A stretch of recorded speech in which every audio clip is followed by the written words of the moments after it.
ఇక్కడ associated professor Naga Chaitanya. నేను జీర్ణకోశ పూతతో బాధపడుతున్నాను సార్. ఒక 20 రోజుల నుంచి మాత్రం ఈ సిరిధాన్యాలు తింటున్నాను. ఫస్ట్ మెంతాకు కషాయం తాగాను.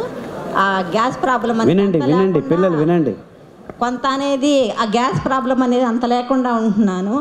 దీనికి అనేది జీర్ణకోశ పూతక అనేది పుస్తకంలో లేదు. మీరు చెప్తే కనుక విని అది ఫాలో అవుదాం అనుకుంటున్నాను సార్. ఉదర సమస్యలు అని పుస్తకంలో ఉందమ్మా, ఏమి ఇబ్బంది లేదు. మెంతాకు కషాయం కరెక్ట్గా ఉంది. దానికి తోడు కానుగ ఆకు కషాయం, తంగడి ఆకు కషాయం, ఆముదపు ఆకు కషాయం, ఈ 4 ఆకు కషాయాలు వారం వారం మార్చి తీసుకోండి.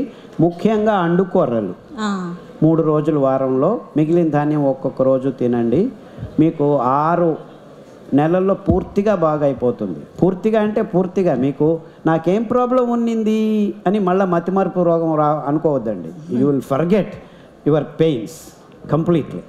Thank you.